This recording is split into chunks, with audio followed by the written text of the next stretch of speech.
Hello everyone, welcome back. This is the Azubu Collegiate Champions. This is a new series, San Francisco State University versus Cal Poly Pomona. And this is a little bit about these two schools. They're both located in California, San Francisco State from Northern California, of course, and Cal Poly Pomona in Southern California.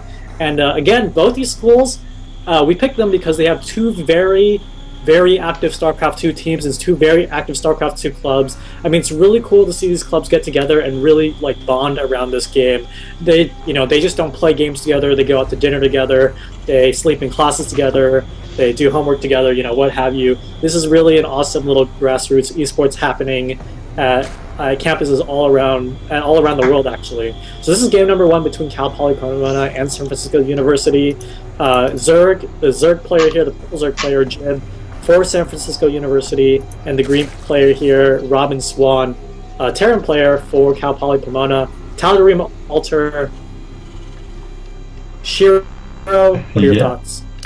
I hate Tal'Darim Alter, but that's back from my days of using to play Zerg, so as a Protoss I enjoy it a little bit more nowadays. But as a whole, it's kind of an interesting map. You can pretty much do everything. It's fairly cheesy at times, but with these close by air spawns, I would be a little bit worried as Zerg, just because drops are really annoying and frustrating to deal with, and fairly frequent as well. I mean, you do get the benefit of expanding away from your enemy, but still, I don't know if it's really worth it in this situation. Yeah, I mean, just a bit more background on these two players. I believe most of the Cal Poly Pomona team has pretty strong players. I know they at least practice with a lot of people who are really dedicated to working with the team and streaming with one another. And same with San Francisco State University. I remember they were having in-house tournaments before the league even started to rank all their players to see who could play. I mean, some of these schools take this game, or take this tournament, as they should, super seriously, because there is a lot of money and a lot of pride on the line for these schools. And actually, if you talk to a lot of these schools, they actually, rank the pride above the prize money. They're like, we gotta really show up and represent our school and represent which school really has the best StarCraft 2 team. So that's really cool that people really care about the game as much as they do about the prize money. And I'm super excited because we are seeing a Reaper on the way. Ooh, that could be really annoying for Jib because he gets a bunker down.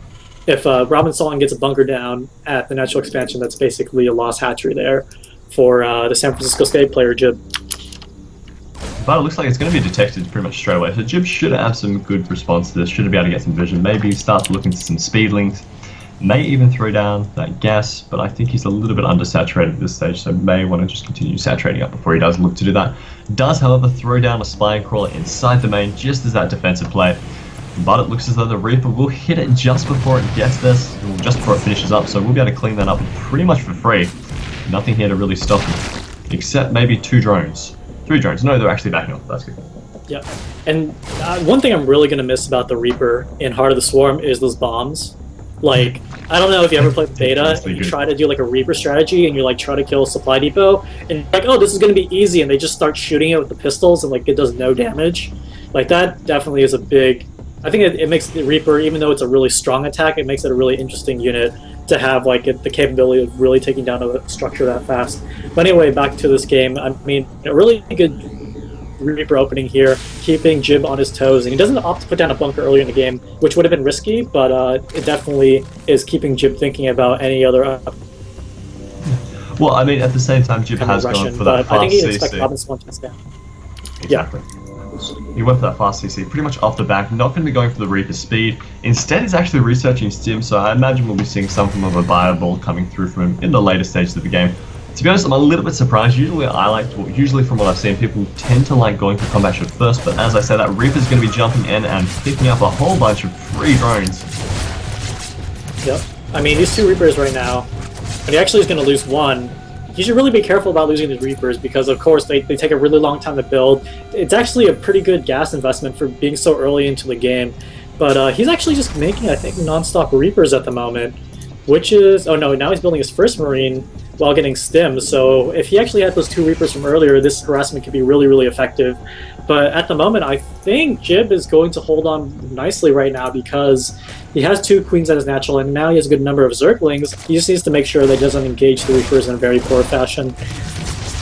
Oh, but the trades are being fairly good here. Managing to poke through and clean up two more drones. Backing back out with that backdoor. And that makes it really difficult also with this kind of spawning location, because that wall is going to be really annoying to have to deal with. As a Zerg, there's not a huge amount you can do there, besides throwing down maybe a few speedlings or getting a bit more vision further up. At the moment, he's only got it on the ridge, so maybe wanting to poke a little bit further, just so we can respond to that a bit quicker. Yeah, I think Robin Swan has been playing this very, very nicely. He did take a fast expansion. He's going to lay down a couple of more production facilities, getting a starport down now, and 2 reactors on the 2 barracks. So he's going to go into a production node very, very soon. And he's actually evened up. What's interesting here is he's evened up the worker count between the 2 players. I mean, without those Reapers, I think the Zerg would have been significantly more ahead in workers, but he's definitely forced a few Zerglings, forced a few Queens, and killed a lot of drones to keep the worker count pretty even right now. Actually, he's coming out ahead, Robin Swan is, so it's 30 SCVs to 26 drones, and that's going to tell the tale if this keeps up into the mid-game, because Rib is going to have to do something to make up for this economic deficit. Yeah, and it looks like he's trying to do that. Speed has just finished. Bailings are now also available. Looks as though he's going to be trying to hit up with a bailing bust, and I don't know how effective that's going to be. They obviously have the 2 bunkers in place, not to mention a variety of supply depots to soak up some of that damage, so should be fairly well prepared for this. He does also have the Zelnaga Tower. Now that's going to be a bit of a deal breaker, because he's going to get almost... Oh, really nice job there. Jib actually being aware of that, forcing some of the units back just to not reveal too many. But even then, I think... that's micro. Yeah, I mean those are some free extra Zergling kills for Robin Swan right now, but now he has to deal with, oh my god, this is going to be a really big bailing bust here for Jib. But actually Robin Swan has 2 bunkers, and if he goes ahead and repairs that, it's going to be really good for him. Yeah, I mean he's also got a fall off position as well. So like, if the trade goes poorly for him, he just runs straight behind that barracks and should be able to defend yet again. Not necessarily the worst trade ever. And obviously the plan, he just gets his command center to lift up, and he pretty much comes out for free. A lot of those bailings unfortunately detonating on supply depots, and that's left a rather large number of Marines. GG going through from Jib. Jib feeling a little bit unhappy with obviously the damage that went through very early on. Wait, actually they're both going to keep fighting? Yep, okay. Okay, now he has actually left the game finally. But basically, yeah, a little bit of an unfortunate collision there. So... it could have gone much better for him, I think, had he gotten a nicer angle, but at the same time, going up a ramp into that's kind of difficult. Maybe had he moved around, that would have been nice. That could have worked out well. Yeah, kind of an anticlimactic GG there, like you were pointing out. But I mean, what could you do? I mean, he was so behind from the Reaper harassment, and I think as most Zerg players can relate, like you just feel suffocated when you feel like your opponent is just getting farther and farther ahead of you, that when an all-in like that just doesn't work, you just kind of want to give up. And that's kind of what the San Francisco State player did. So unfortunate start there for San Francisco State, but I mean really solid win and really solid play there from Cal Poly Pomona. So we're going to take a really quick break. I'm being back with my good friend here, Shiro Hige from MYM and Australia. We want IEM. Actually, for guys who are in chat, if you do follow along, MYM1 IEM in Singapore, which is awesome. Congratulations. Yeah. Singapore is actually a really great place for esports. I think people aren't aware, but yeah, really big following over there. Anyway, we kind of got distracted, but we're going to be back with game number 2 after a really quick commercial break. First, a big shout out to our sponsors, Azubu, for making the Azubu Collegiate Champions Open. The Azubu Collegiate Champions happen. Azubu is an international media games company who sponsor 2 of the best League of Legends teams, Azubu Frost and Azubu Blaze, and also StarCraft 2 player Violet, who I think everyone loves, is like one of the best. He's kind of like a foreigner Zerg player now. Like America kind of just annexed him into being a foreigner. So yeah, they sponsor Violet, and they also picked up Into the Rain as the StarCraft 2 coach. So that is very awesome by them, and we can't thank them enough for making this league happen. So again, we're going to be back. Oh, follow them at facebook.com/AzubuMedia, but do that while we're on our break. We're going to be back with game number 2, guys. Stick around.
Hey guys, and we are back with game number 2 from California State Polytechnical University versus San Francisco State University.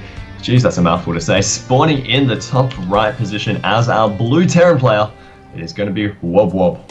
And his opponent going to be in the bottom right as our red Terran, Exalted Rusk. I think it was that Rascal and it was just like cut off there. I'm not sure. Anyway, I am joined with Shindigs, who is one of the CSL admins who makes all this wonderful stuff possible. Tim, how are you?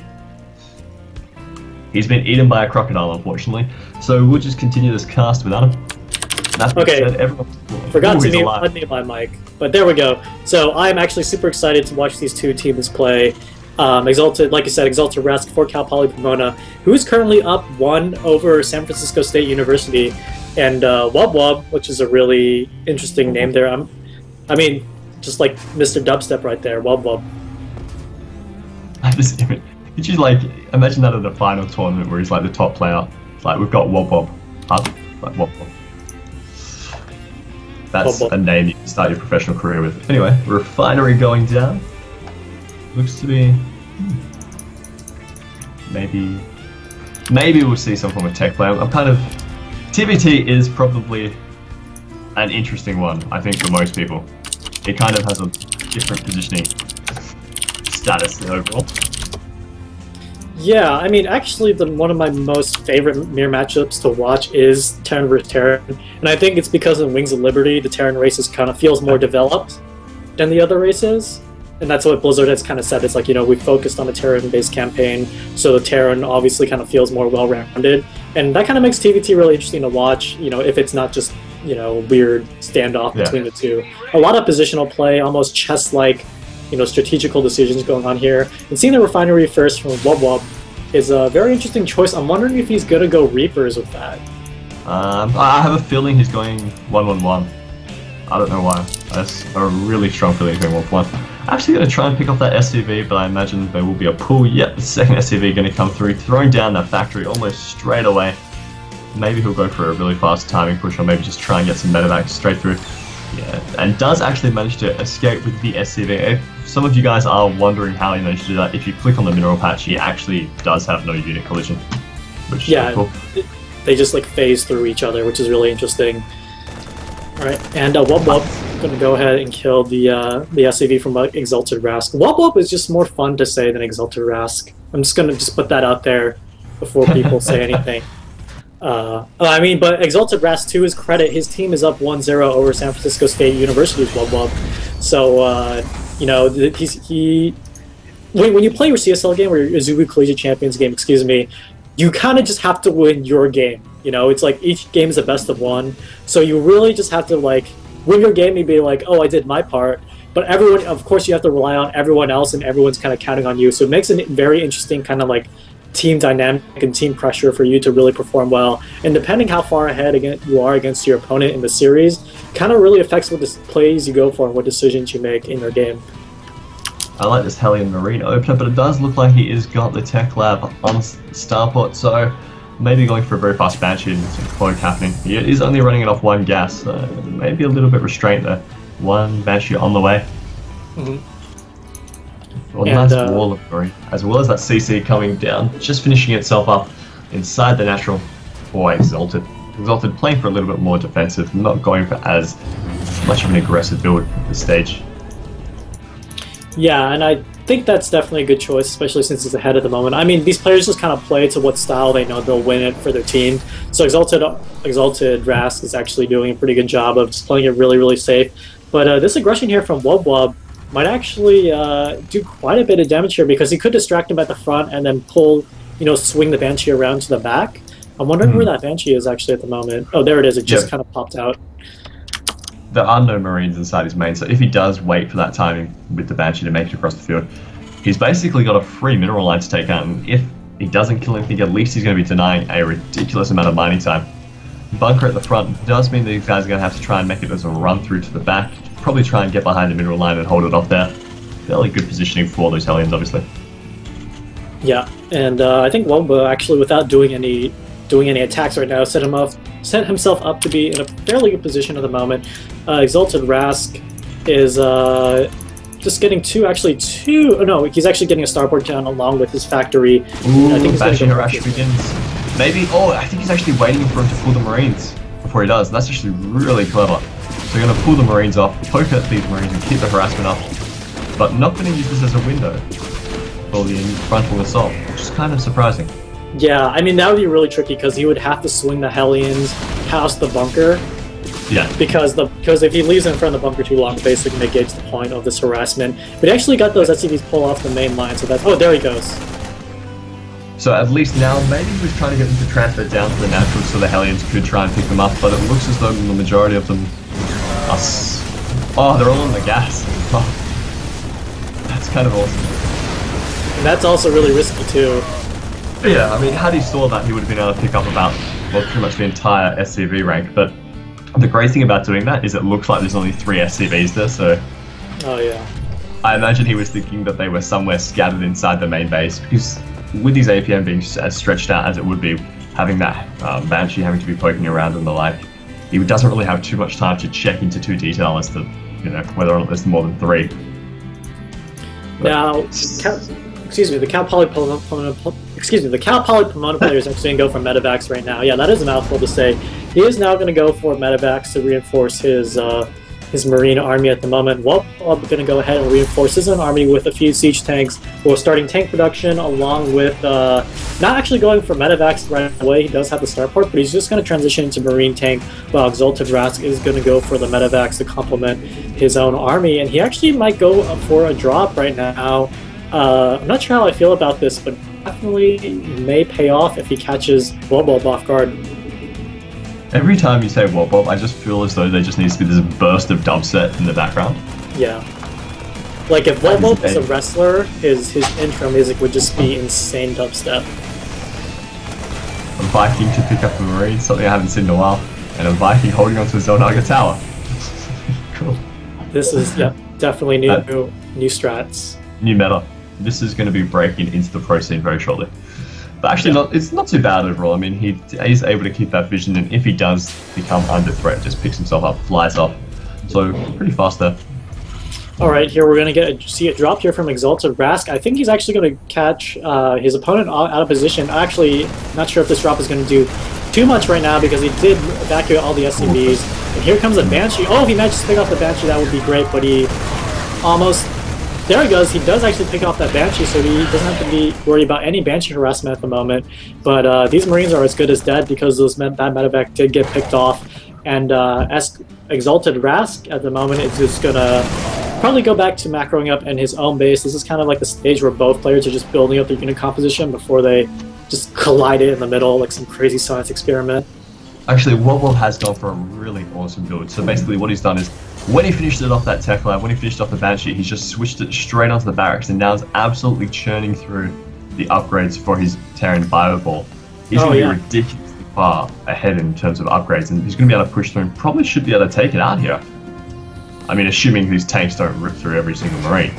But he's in a really good position with these upgrades. He's got combat shields finishing up very shortly, I believe. And he has Stim available to him. On top of that, it doesn't have... I don't think he went for Concussive Shell, but obviously he doesn't have any Marauders in his composition. Also, looking at his upgrades, he is 0-0, but with Stim and combat shield, it's going to be trading really effectively. Same thing actually happened with Exalted Rascal. Yeah, exactly.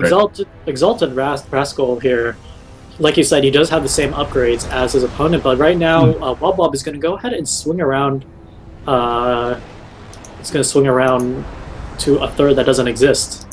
Yeah, I think though Exalted Rascal is probably not going to be expecting as large a force from Wobob and as upgraded a force from Wobob as he would have seen or would have normally come to play when you're going for that Banshee harass early game, especially with some Hellions thrown in there.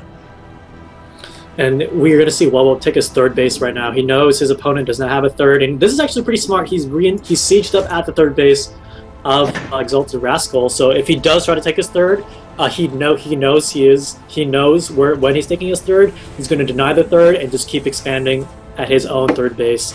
So really smart play here from Wobob, and he's just going to go ahead and scatter around to make sure he didn't miss any hidden expansions at the moment. And right now, Exalted Rascal is going to fly a few Vikings over to make sure to see what's going on. Oh, he really should save that Viking. There we go, just barely. Ooh, he actually managed to trade out of Viking. That's pretty good. but Yeah. obviously Marines being a presence there backing them out. Supply has kind of balanced out. Everyone's upgrade is going to hit a very similar timing. Armory on the way as well for Wobob.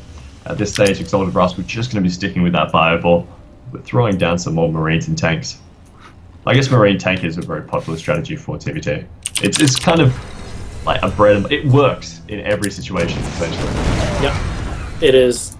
As the kids say, the bread and butter build. And right now, Exalted Rascal is going to swing around to Wubwub's base, and I think Wubwub might actually lose his third if he doesn't reinforce it right away. Actually, this is going to be a race against the clock because Wubwub needs to siege up really, really soon, and I think he might be able to protect his third base here, while Exalted Rascal, I don't think he's going to do a lot of damage here right now that Wubwub sieged up. There we go. Yeah, not just a rush, the Vikings trying to clean up this medevac, but not going to be able to do so. We're starting to see a bit more of a tankier team with these Marauders mixed in the composition. Unfortunately, those siege tanks will continue to siege. Main tries to force a scan, but I don't know really what he was trying to see from that. Tank's still just short of the range.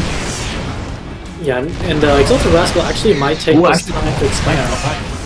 Yeah, this is going to be a really interesting flank here from Wubwub, and going in from both sides. Oh, he tried to stim away and didn't expect the army behind him, cleaning up that completely. That's a really nice engagement there. But that being said, they are both floating a fairly significant amount of resources at this stage, so what is available for them tech-wise? I mean, they're not really producing that many barracks at this stage. Maybe need to be looking at another 2 barracks. There is 2 barracks that are missing some form of tech facility also, but Exalted Rascal doing a fairly good job of keeping his minerals a bit lower than Wobob.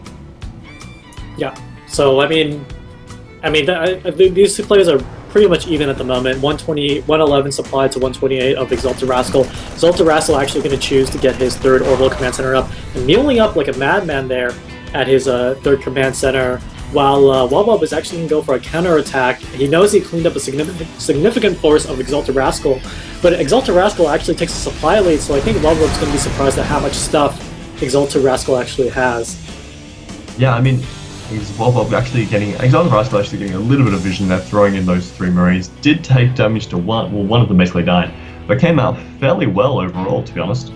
Now we're going to be looking to try. He's trying to set up some form of contain, I think, but with these tanks, he really needs the high ground advantage. He really needs to have them sieged up to come out ahead, especially when Exalted Rascal is taking a more predominant Marine route. For sure. Now, stay with me on this thought here, but I think Wubwub should definitely drop the base on Exalted Rascal. Just like drop a oh, it took out a Viking. Just drop down like a command center and then morph it straight into a planetary inside the enemy's base while the fight's happening. No, it was like a dubstep drop the base. Yeah, I know. Oh, okay. You can put in a command center inside like the main, chuck it next to all the barracks, and then just go straight for planetary fortress. I've seen people do that a few times. Or he could literally just like doom drop into his base, and then he could literally say he dropped the base of Exalted Rascal. Which is kind of anticlimactic for a guy named Wubwub, anyway. Yeah, that is. Wubwub is taking a 4th base right now, and that 4th base is kind of hard to defend if Exalted Rascal does choose to counterattack, but it looks like they're going to try to meet these 2 armies in the middle at the moment. He actually going to catch a big part of his army on siege, but the Marine count from Exalted Rascal is just so big. We're going to see if it's going to be able to break through the 10 count with Wubwub, and it looks like it actually will. Exalted Rascal having so many Marines that it even breaks through like 10 siege tanks from Wubwub, but Wubwub is going to take this chance to take a 5th base as well. And I think this is Exalted Rascal's time to possibly counterattack. Yeah, Exalted Rascal does have a little bit of window there. Alright, that's a hard word, which is surprising. But anyway, 50 supply lead currently to Exalted Rascal. It's going to start making his way in. That being said, Wubwub does have, what, 5 bases at this stage? 1, 2, 3, 4, 5. Yep, so getting another CC there and throwing down a whole bunch of mules, which may not have been the best time to throw down your mules, especially with Exalted Rascal having such a scary army. 170 supply, 120 to Wubwub. Wubwub trying to catch up as quickly as he can, but obviously terran production facilities not being what they were in the day. Yeah, this command center here is going to get taken down really, really quickly. I mean, that is... I think Wubwub is going to be able to save this, and Wubwub is actually stimming prematurely, and engaging Zoltan Rascal's force here. And this is going to be a line, this is almost like a Revolutionary War style line battle here between these two Marine forces. But that is a lot of medevacs for Zoltan Rascal, and here they come into the third base. And those mules are actually have no command center to return those minerals to. And actually going to be intercepted here from Exalted Rascal's Marines. Yeah, he's got a really good opportunity here to take the game. Just hasn't unsieged the tanks, which I'm not sure why. Maybe he was just wanting to chase off, didn't have the ATM to spare. That being said, he can now start to push forward for that content. I think we're going to be seeing planetary. No, not going to go for the planetary defensively. Instead, going to try and hold this off with Marines alone, but with the number of medevacs, like you were saying, it's going to be pretty much impossible with that concave. Even being superior, Wobbob not going to be able to take the game. Wobbob does get bounced out. That is super unfortunate because Wobbob did have a really awesome name, but unfortunately, this is going to put San Francisco State University down 0-2 to the very strong Cal Poly Pomona. So Cal Poly Pomona starting off really, really great here, a 2-0 league over San Francisco State University. And the 2v2 is going to, again, like we said in the last game, the 2v2 is definitely where the momentum can shift from one school's advantage to the other because it's just so wild in 2v2. So I'm really excited to see what happens next game. But I think Cal Poly Pomona is definitely a team that could close it out 3-0, so you can't count them out. You can't count them out yet. We're going to take a quick commercial break. We're going to be back with San Francisco State University versus Cal Poly Pomona. And it's going to be a 2v2 match. Sorry, but we'll be right back, guys. Stick around.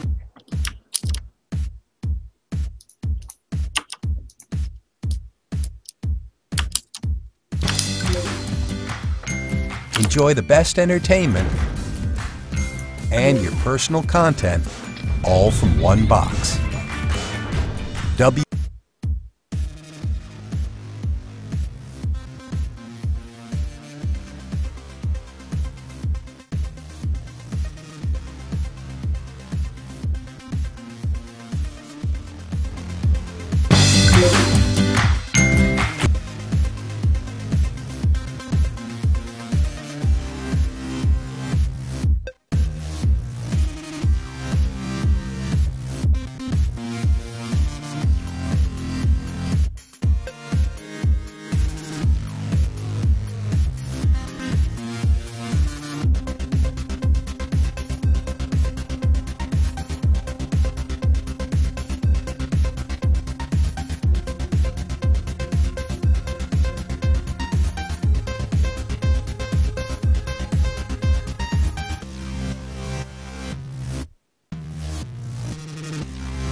Hello everyone. This is Shindigs here with my good Australian friend Shirohige of NYM, one of their esteemed casters, and we're here casting the Azubu Collegiate Champions, San Francisco State University versus Cal Poly Pomona. This is a 2v2, kind of, because I believe this is one of the top 2v2s.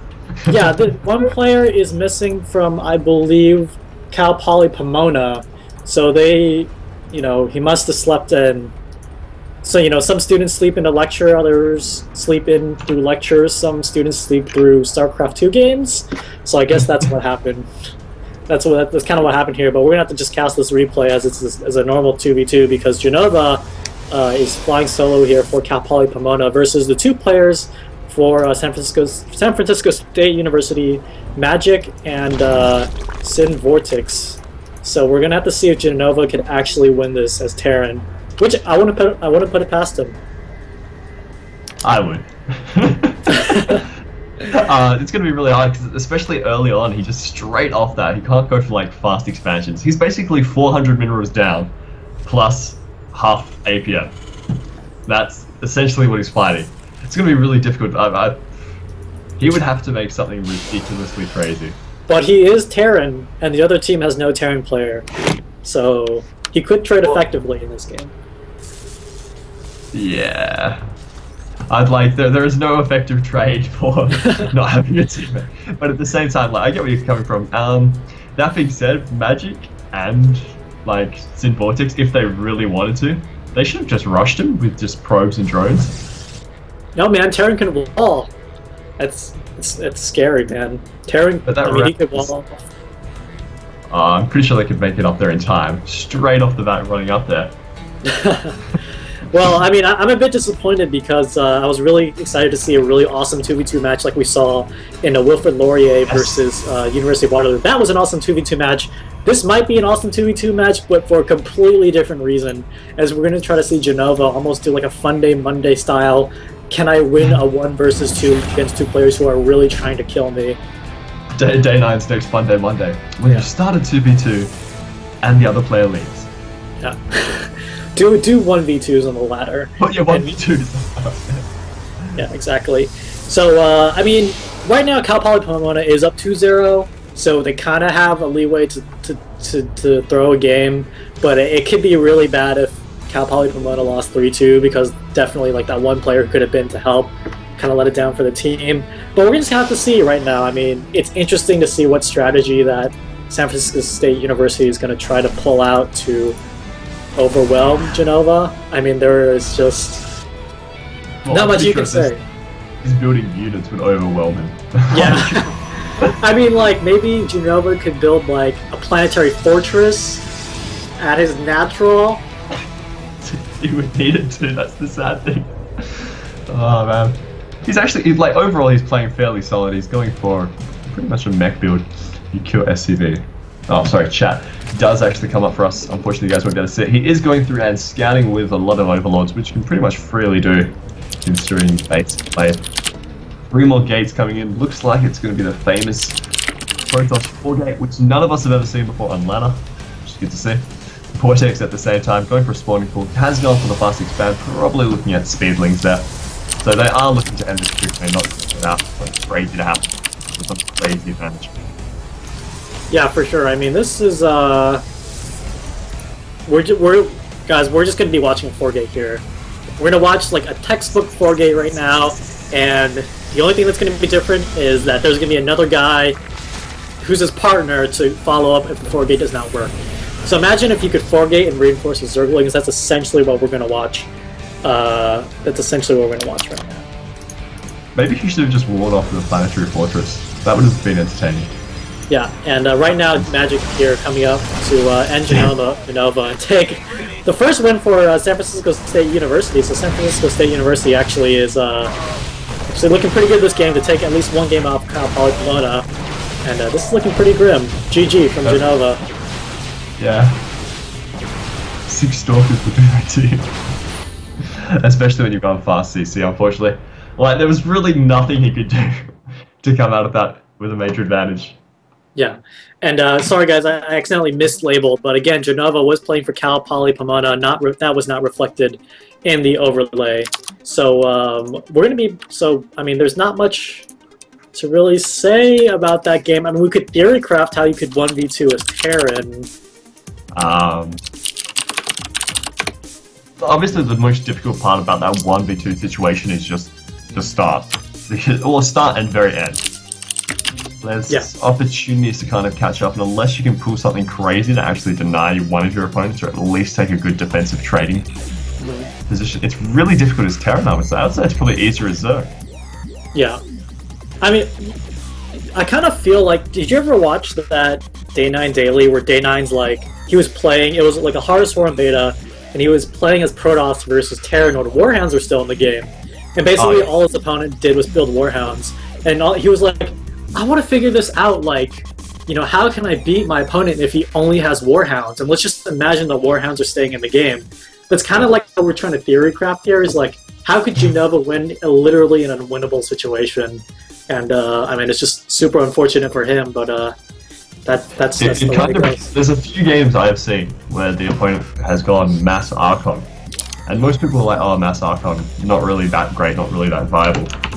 But Mass Archon, when you have like 50 Archons in your unit composition, very few things get through that and trade effectively against a mass amount, like in those situations.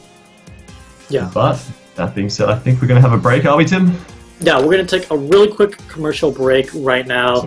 Apologies to San Francisco University, we did misspell them on the overlay. We're going to get that fixed during this commercial break. We're going to come back with game number 4. Now that San Francisco University has managed to come back in a very odd 2v2 game, they are now down 1-2 against Cal Poly Pomona. If they win this next game, we're going to go into an ace match. Stick around, guys. We're going to go to a really quick commercial break, and we'll be right back.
All right, hello everyone. Sorry. Oh.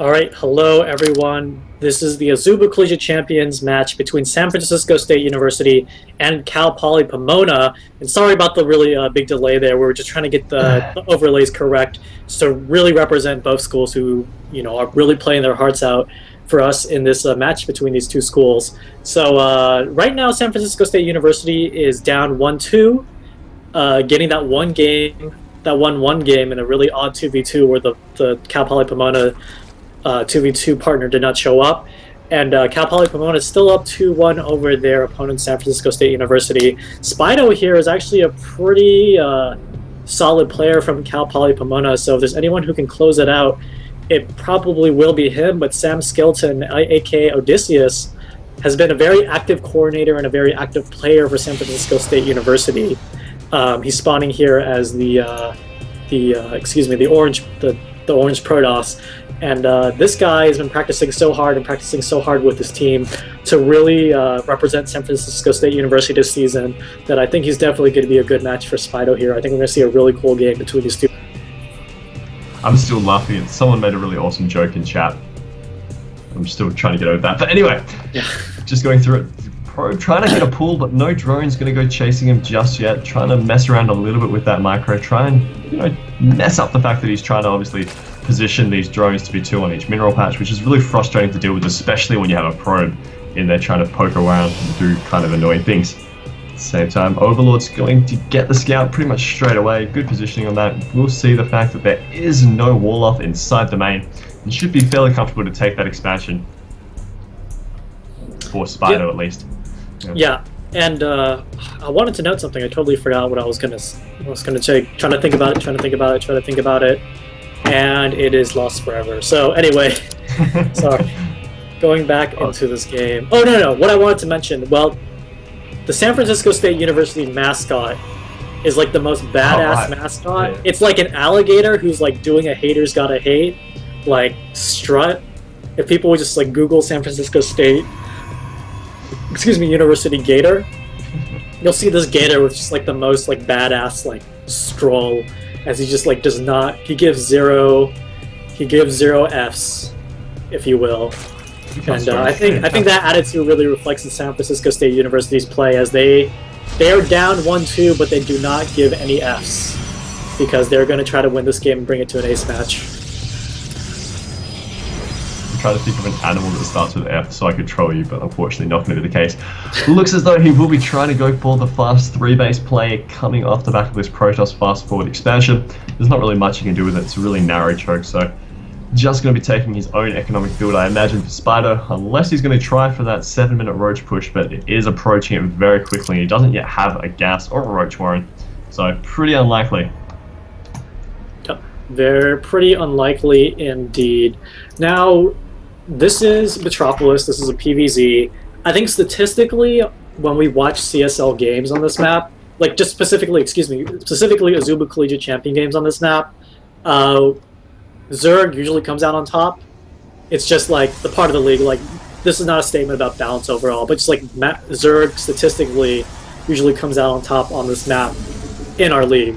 So I think that works to Spido's advantage at the moment, and especially if we want to talk about the overall balance, yes, then Zergs do kind of have an advantage on this map, where I've been playing a bit better on Metropolis than any other race as of late. But so Odysseus has to be on his toes in the fact that he's up against a Cal Poly Pomona player who's not only really solid, but the map kind of favors his race in the league and kind of in the overall balance at the moment.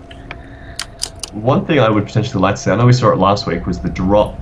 The Zerg players are starting to incorporate that a lot more, and it's really effective and catches a lot of Protoss players off guard, especially if they aren't tending to go for that really fast robotics bay. We are seeing a robotics bay on the way, but usually you can manage to avoid it with the Observer, and especially if you get the especially if you've got the Zelnaga Tower, a drop inside the Protoss main pretty much cleans up everything there. It's impossibly hard to deal with, and you can pretty much collect the whole amount of the probe line.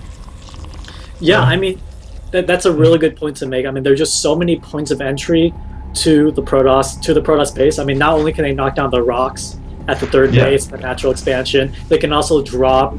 They can like do multi-prong attacks from multiple points on the map. Like it's a really tricky map for Protoss, who like cannot lose his army in this matchup at the moment, or like on this map. And it's so easy to do that. And the Zerg can comfortably expand to so many bases on this map without fear of being harassed from multiple angles. Yeah, like the base expansions and the way you can expand out of this is really comfortable. I mean, there's lots of nice bases that are pretty easily able to be defended. And on top of that, when you throw in the fact, really needs to put that queen to defend. But if you throw in the fact that he's basically got a bunch of overlords that he can scatter throughout the map really heavily, he's going to have complete vision of what's happening. And we're already seeing some really great creep spread coming through from him. 2 creep spells going down. It did get 1 countered, but with this queen moving up to the natural, maybe even getting an opportunity to throw down another little bit of creep, but it may also be a missed control there. And may be a bit attacked. But unfortunately, the Lings don't yet have speed upgrades, so chasing Stalkers pretty much an even run there. They will back off pretty much as soon as they get that first cannon hit. Those Stalkers are kind of like imitating the Gator strut, as we saw on the San Francisco State mascot. They just strut across the map and they give 0 Fs.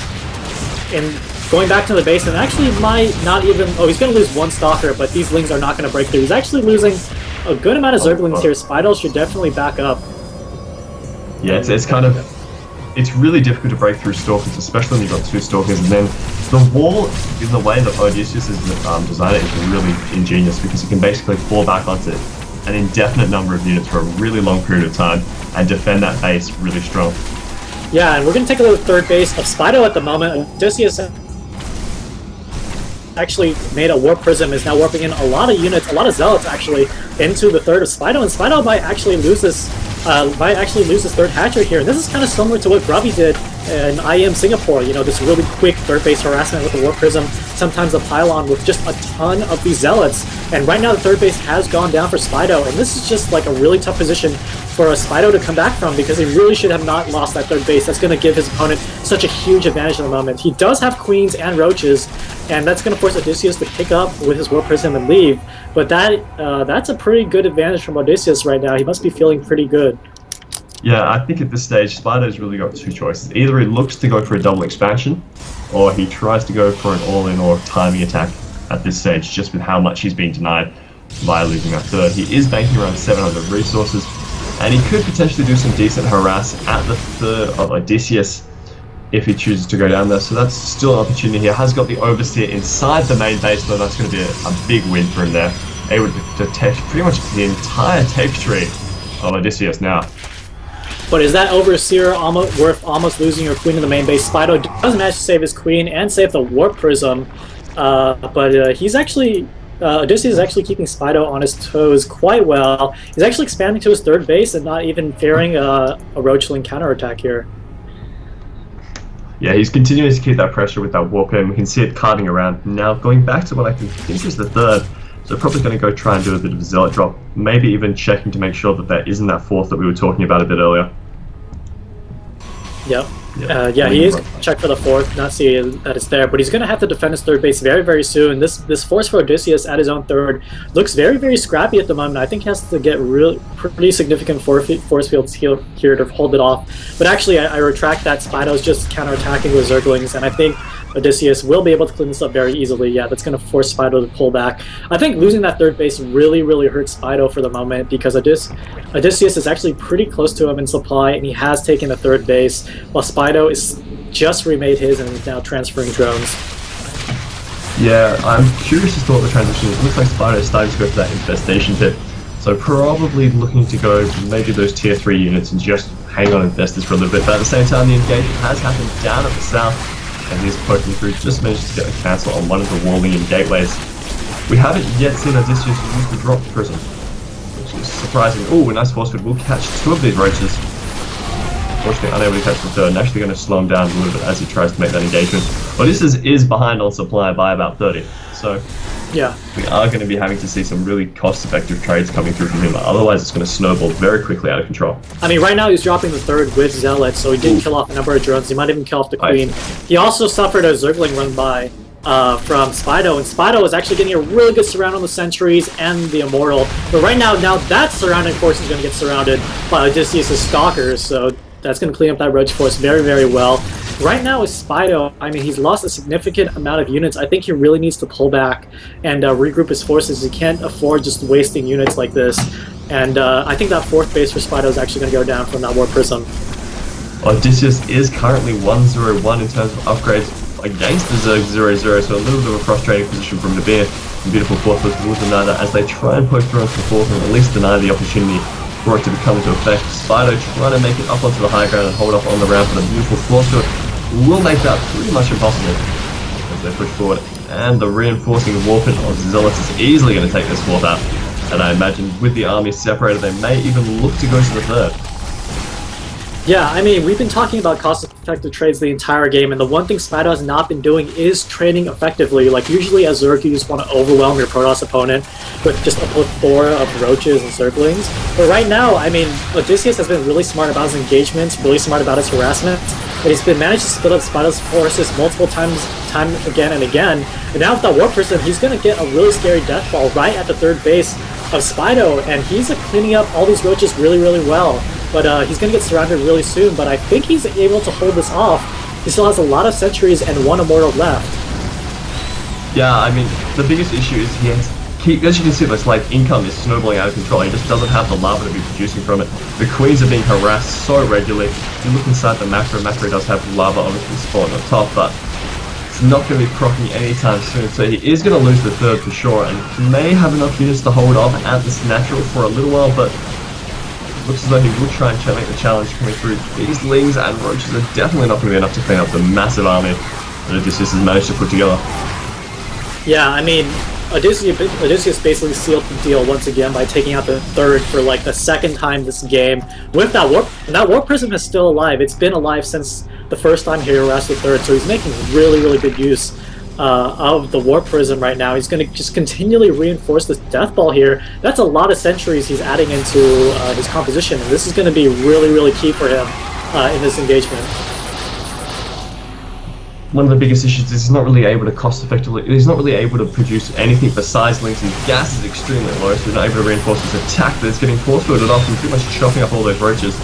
He's basically just having to use all his lava on Lings, which isn't necessarily so great against this mass Zealot, not to mention Centenary build that has come through from Odysseus, and I think this will probably be the GG. There's pretty much nothing I could see Spido doing at this stage. Yes, he has GG'd out. And there we go, Spido is going to call it GG. I mean, that was just so well played by Odysseus of San Francisco State University. It's actually going to tie up this series 2-2. So we're going to be going to an ace match between these two schools, and if we can take a look at San Francisco State University mascot right there. Look at that gator, man. Look at that strut. I mean, he just doesn't give any Fs. 0 Fs given this day, and I think that is definitely reflective of Odysseus' play in that last game. He just overcame a lot of disadvantages just by playing Protoss against a Zerg on that map.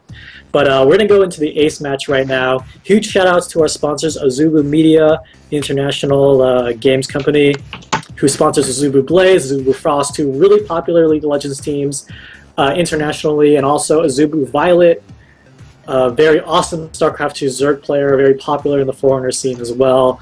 And you can follow them at facebook.com/Azubu Media. So again, huge shout-outs to them. Send them a lot of your love, guys, for making this Azubu Collegiate Champions League possible. We're going to be back after a quick commercial break, and we're going to get into the ace match between San Francisco State University and Cal Poly Pomona, so stick around.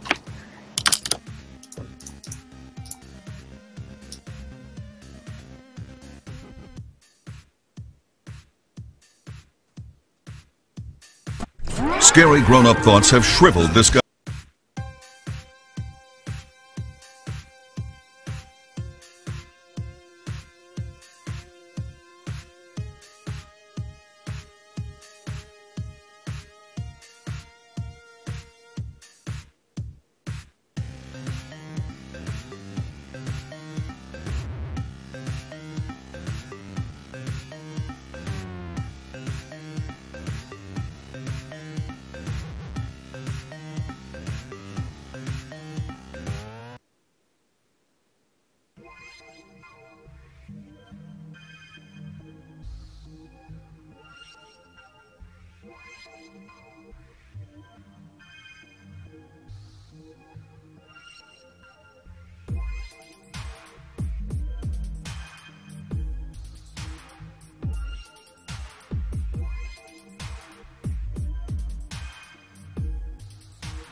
Hello, everyone. Welcome back to the Azubu Collegiate Champions match between San Francisco State University and Cal Poly Pomona, spawning here as the Green Zerg. It's going to be Spido once again for Cal Poly Pomona as their ace player.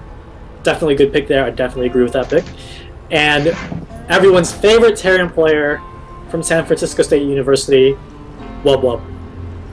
And he's going to be the ace player. Favorite Terran player. You've really got like favorite Zerg player or favorite Protoss. No one plays Terran. Except Wub, dude. 2 words. Yeah, it's Wub. One word. Actually, 1 word. Wub. Well, it's more like onomatopoeia than I guess. But anyway, you're right.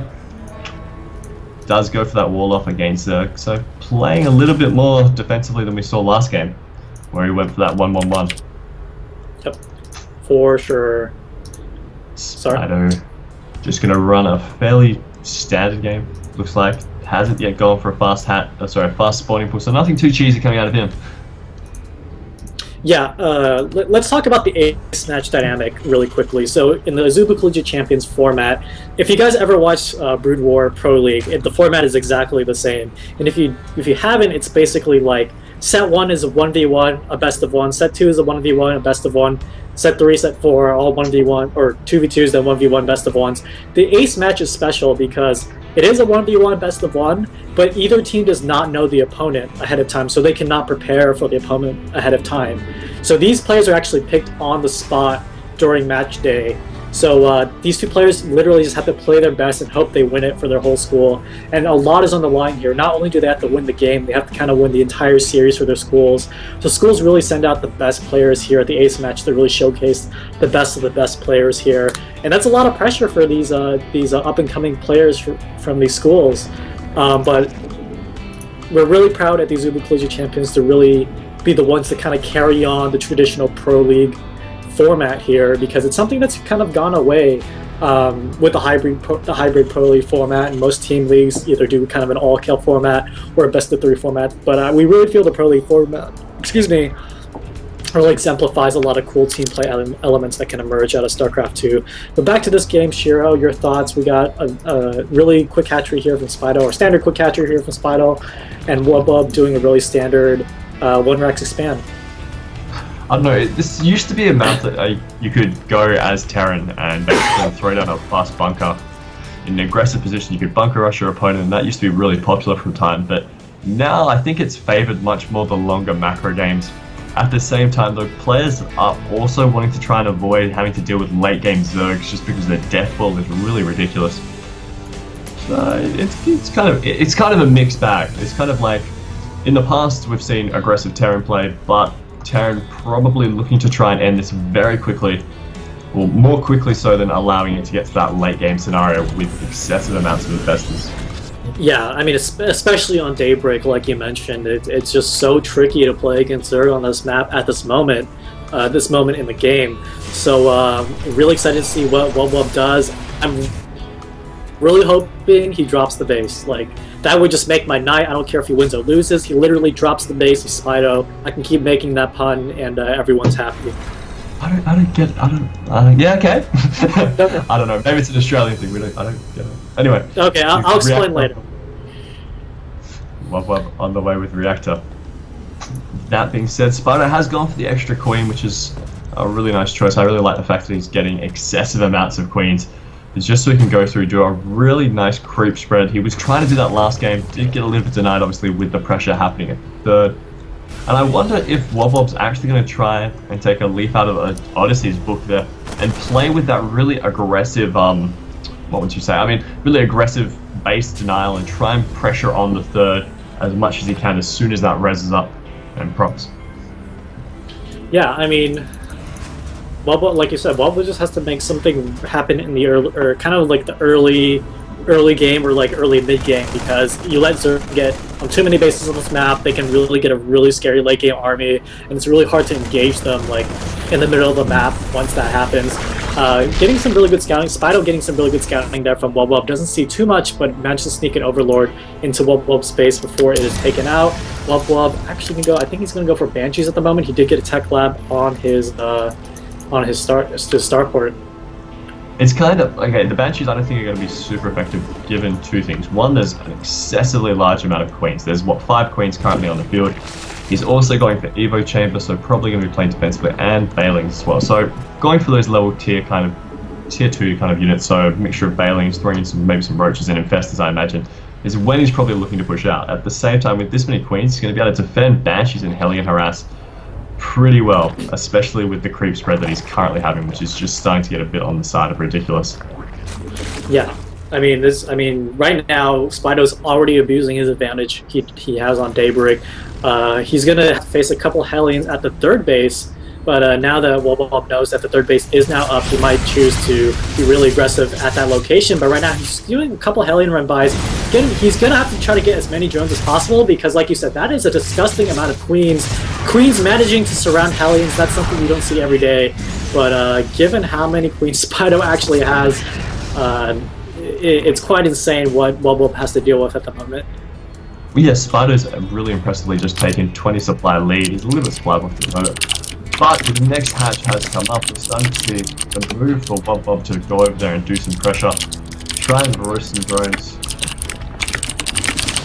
For sure. Actually, no, just going to hold on to the Zonaga as this creep spread's starting to make its way into the middle of the map. Does now have that creep highway complete, so the Queens will be able to reinforce and support that third base if that's the case. And he has even thrown down a Spore Crawler just in case he has to deal with any kind of cloak units that could be pesky. Yep. Indeed. I mean, Spido is actually going to hold on to his... I think he's actually going to hold on to his third base really well right now. Well, if he doesn't pull his queens to the third base at the moment, he could risk losing all the drones there. And actually, that just might happen because he doesn't have enough queens at the third base. There is a Banshee there to keep poking at the drones and the Zerglings. But Spido isn't going to go ahead and bring 4 drones, or 4... No, he's actually not going to bring any queens over yet. I think he's going to wait for the Overseer before going to engage the Banshee. I don't think... Oh, the Banshee does have Cloak, so it is a pretty smart move to hold on there. Well, yeah, additionally with the fact that Hellions don't do an excessively large amount of damage line, the damage coming off Hellions is kind of minimal, especially against hatcheries, so it's not going to be a bad issue. Like, you can just pretty comfortably sit there for a little while, allow it to take the damage. But what I really like is Spido is pumping out these upgrades. He's already going for +2 attack, and he has finished +1 armor. Well, +1 armor is almost finished, it's on the way. +1 attack being finished, and the Infestation Pit on the way, so he's probably not going to look to take the 4th base. He'll probably move out on the 3 and try and win it. He has got a nice... He's a little bit behind in supply, but that's about to explode as soon as he starts going into those army units production. He does have 2 macro hatches as well, so definitely going for some form of timing attack. Yeah, I mean, let's check it out right here. I mean, Wobub's actually gonna go mech right now. I mean, he's making 2 Thors out of his 2 factories. 1 factory still has a reactor.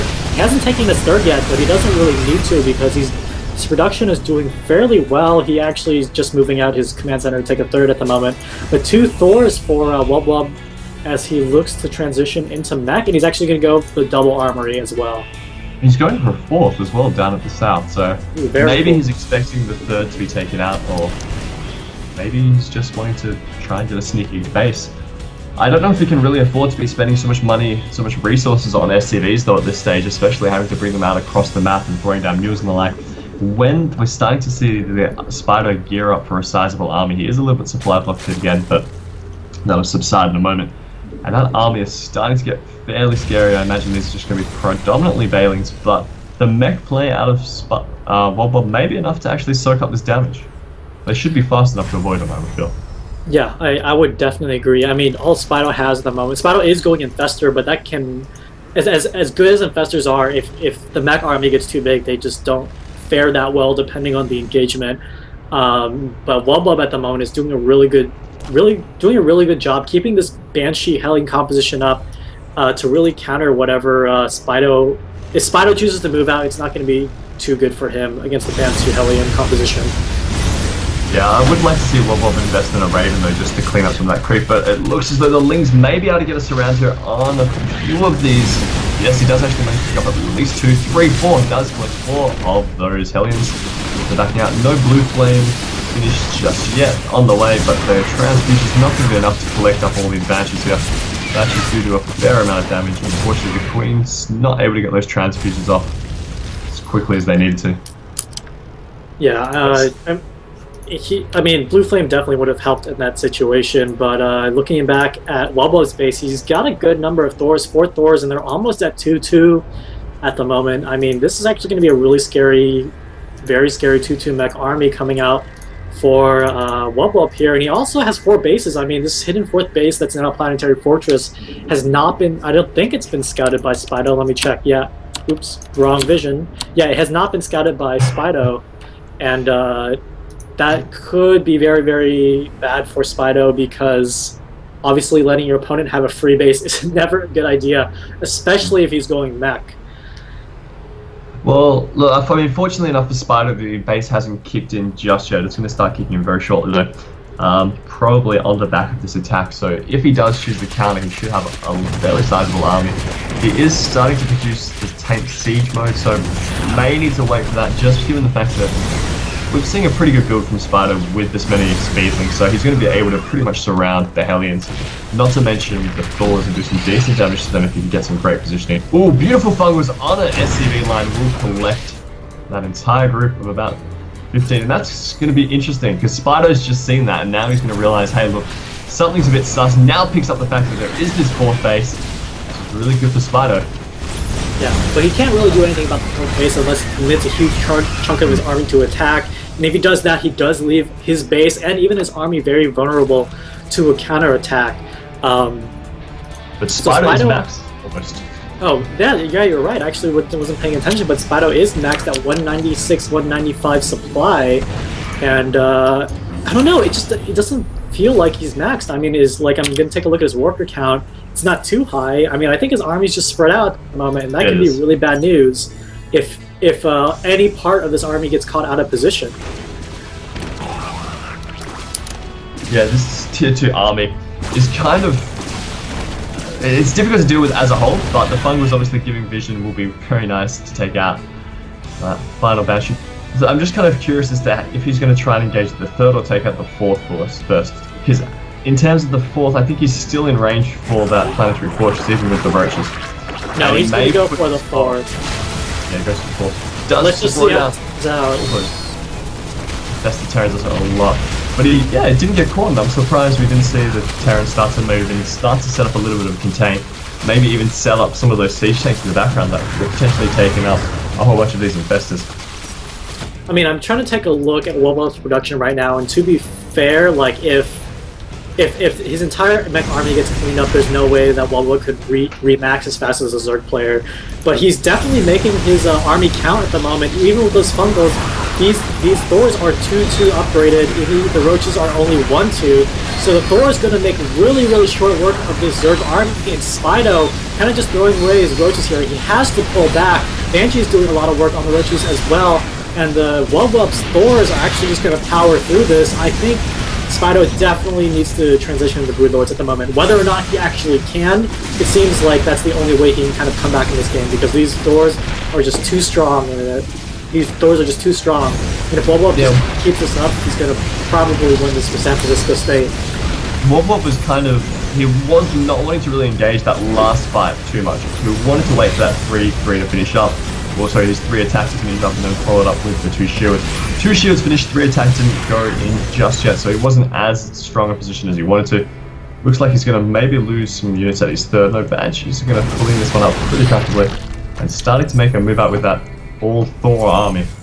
Oh, this is going to be such a frustrating situation for Spido at the moment, because Wubwub saw that he does have the upgrade advantage. He clicked on the Roaches, he knows they're 1-2, he knows that Thor's 2 being at 2-2 are just going to be so strong compared to his opponent, so he's feeling a bit more confident to move out around the map, especially with Banshees, because his opponent doesn't have that much anti-air. Yes, he has infestors, but they can't be everywhere at once. So those infestors move one place, the Thors are going to be in another place. It's going to be really, really scary. And that's kind of an ironic situation as a mech player, because mech is really immobile. But I feel like with this composition against Zerg, you actually have a really big advantage to move out on the map, because the moment you don't defend your base, you're just going to die to this disgustingly big mech death ball. Yeah, unfortunately he doesn't have the level 3 upgrades as well, and it's kind of difficult. Like, the time it takes him to even develop that concave is somewhat his time spent getting damaged has nothing to do with these Banshees, which are essentially just taking 3 pot shots straight onto those Roaches. So the Roach army is starting to move south, maybe looking to see if the 4th was up yet again.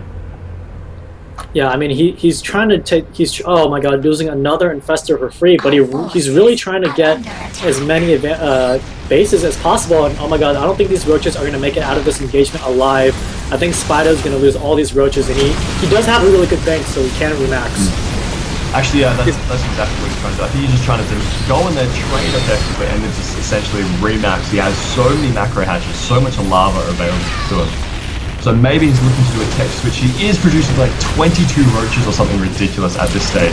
So he's just going through mass Roaches, not even worrying about the Hellions. Yeah, but what is he gonna do about those Thors? I mean, all those Roaches still cannot engage those Thors, Tanks, and Banshees head on. He's not investing in Neural, but I think that's exactly what he needs. If not Neural, then he is on Hive. So maybe even Broodlords. Like, I know it's hard to put yourself in Claire's position and really feel like you can transition into Broodlords, but I mean, that oh my god, these Infestors are caught in the middle of the map! Oh, Fung was on Thors. Interesting. Did manage to get 2 Fungals off, but dies straight away, which is really painful. Yeah, and right now, Terran Vehicle Plating 3 is just finishing up, so these Thors are now 3-3, and Spido is still 1-2 on his Roaches and not a lot of Infestors. This is going to look really, really bad for Spido at the moment, and Wub is moving out. I think he smells victory, and he's just going to try to A-move right into Spido's base. He's going to take out that 4th. There's no way that 4th is going to stay alive. I don't know, I think Spido may be able to hang in here. Oh, I mean, that is a lot of Infestors. I didn't see those, so maybe with all his Infestors he can stay alive. I mean, he's going to have to toss out a ton of infested Terrans. Well, yeah, he's got spines as well, so he's in a decent place. Like, he is maxed in comparison to Wob's only 170, so maybe he can work something out. I wouldn't put it past him, he's doing quite well. If he can get a nice fungal on some of these Bashes, it'd be really good though. Yeah, I mean, we're going to have to see exactly how he's going to engage with his Infestors, because that's going to be really key to this engagement. Yeah, it's really, really crucial. Right now, oh, those Banshees are just being so annoying right now, because he really has to babysit those Infestors. Oh, he's lost 3, 4, 5, 6. Oh god, that is painful. That is painful. And he's not making any more Infestors at the moment. 54 Zerglings though, and that, I mean, that could be effective because all he has are Thors. He's actually catching Thors out of position right now. He manages to take 1 Thor off, the 2nd Thor off. He actually might get a good run. I'm starting to see infested Terrans and Fungals being thrown down as well. It's not going to be enough to clean this up, but keep in mind, he did just throw down 50 Zerglings, which is a fairly significant number that we just remapped on pretty quickly. He's down to 100 supply, his bank is looking awfully low, but he has managed to catch all these Thors and tanks off guard, which should be able to clean up the majority of them. Ooh, maybe not. Yeah, I mean, I don't think there was enough Zerglings there. He definitely could have maybe at least tried to engage with Infestors. I mean, right now we're just throwing out different ideas because it's looking really, really bleak for Spido. Sub 100 supply against the mech army of Wub, who is now taking his 5th base that has just a disgusting amount of mules up there. It's only being mined with mules, and it's a planetary fortress as well. I mean, maybe had he tried to do a run-by, it could have come out a little bit ahead, but he probably felt as though he caught them off guard enough to make that a worthwhile trade. I mean, this game definitely exemplifies the frustration you can have as Zerg against playing against a super powerful mech army such as Wub. And Wub could even pull SCVs and start repairing his Thors, which is what he's kind of doing now. And these Thors, again, are 3-3. This is a very scary late-game army, while Spido is still kind of sitting on like a mid-tier Roach Infestor army that's not very well upgraded. I mean, he's trying to go Broodlords right now, but it's only a Spire that's going up, and he's trying to retake his 4th base as well. Yeah, he was, like you were saying, he was essentially trying to go for that early mid-game. Well, he was trying to go for that mid-game situation where he didn't really want to look at the Broodlord technology, wanted just to keep it on tier 2 with some Infestors in there, but it wasn't enough, so now looking to go around and try and do some cost-effective trades here with these Infestors. Should be able to snipe the majority, I would say, of these workers when he just throws up those Terrans. No, actually going to try and move straight into the main, which is a little bit scary because obviously there is a missile turret there. Yeah, I mean, burrowing the Infestors is a pretty good idea, but like, sure you have 4 Infestors in your opponent's base, but he's gonna have like 8 Thors and like 16 Hellions at your natural. So I mean, I think he's going to take that trade of having a few SCV dies of fungal, and there we go. We see the missile turret revealing those infestors, and that did not turn out too well. This actually might be the last engagement. It might be the winning engagement for Wub. He really has to make this count, because if he wins, the San Francisco State University is going to take the series, and Wub is going to kind of be the hero for the day, and Spider's just going to GG. Okay, that's kind of anticlimactic, but yeah, I mean, he didn't have very much of an army. 15 roaches on the way up against that mech death ball that was leveled up to 3-3. It's pretty ridiculous to have to deal with.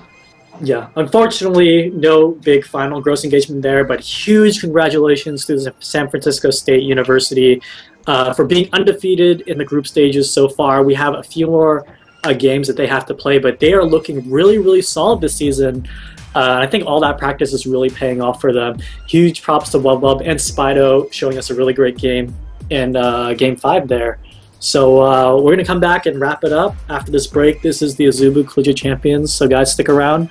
And I think there are going to be more Heart of Swarm beta keys in chat, so you don't want to miss out on the ending. So we'll be back after a few commercial breaks. So thanks.